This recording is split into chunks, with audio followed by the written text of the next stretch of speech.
जानो हागौ ने औ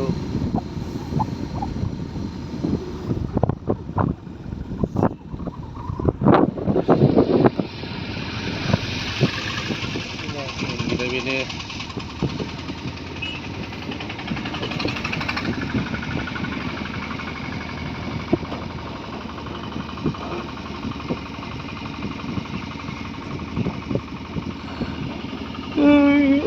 आरसिनो मोनो आरा आरसिनो नङा बेनि जागोन दां हो औ बेनि जागोन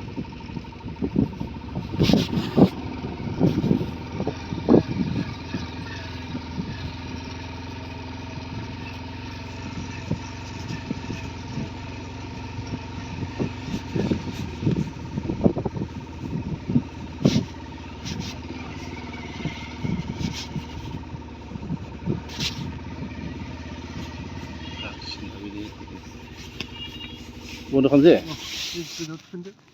हाय गाइस आं दा दंफैयो बर' थुनलाइ आफादनि खुंगा 56थि बोसोरसालिया जुथुमा उदालगुरि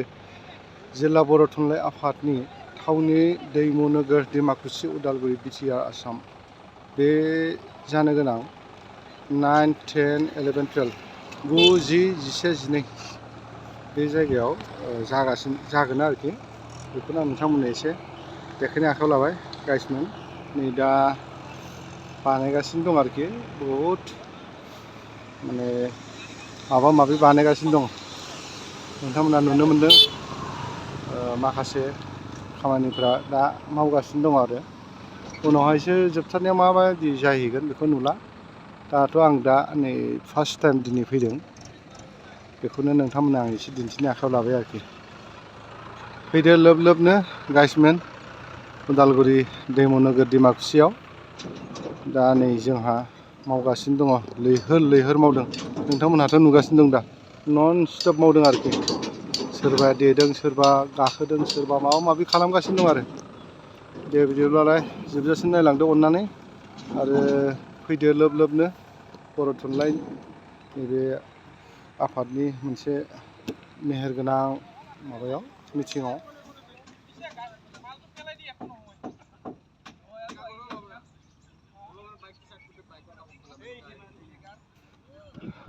खामानि मावगासिनो दं नै मालाय एकदम धाम धुम मावगासिनो जों नायग्राल'सोलै नैबेयावनो जागोन नैबेयाव मेन पेन्डेला बेयावनो जागोन दा जों बानायगासिनो दं मेन माबाया बै नुदों दा गेटखौबो नै बिदि बानायगासिनो दं आरो फैदो मा सोर सोर थांखि दङ नायनो थाखाय नैयाव माबा आर्टखौ होखाबाय बबे बबे जायगायाव मा जागोन नैयावनो बबे बबे जायगायाव मा होगोन मा जागोन आरो ओरैनो बेयाव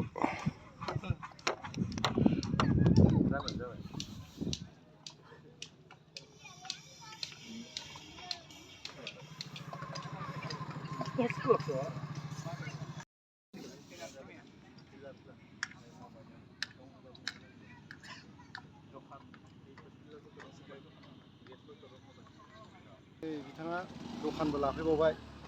एकदमबारे जि मोजां दखान जि दखान दखाननि नामा मा नाम एसे नामखौथ' होखागोन माबा मोनसे नाम दे बुंखादो दिनैनो बुंखादो आलायारनसो दोनगोन ना माबा नोंनि गोसो बायदि दोनदो दे दिनै दोनखा नै आं अडियेन्सनो खोन्थाहरनोसै माबा मोनसे दोनखा नामखौ दिनैनो सानस्रि दख'ना खुलि सानस्रि होनसै नामा सानस्रि होबायलै नोंथांमोना नै बिथांनि दिनैनो नै होखाबाय दखाननि नामखौबो सानस्रि दख'ना गला उदालगुरिनिफ्राय आरोखि बिथाङा जि मोजां मोजां दख'ना दानो रोंखायोना हिन्जावा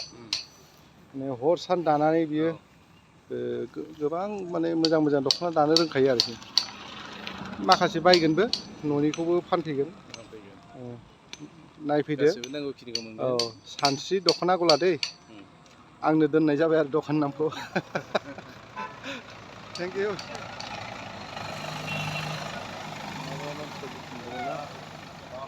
लानानै देखायथारबाय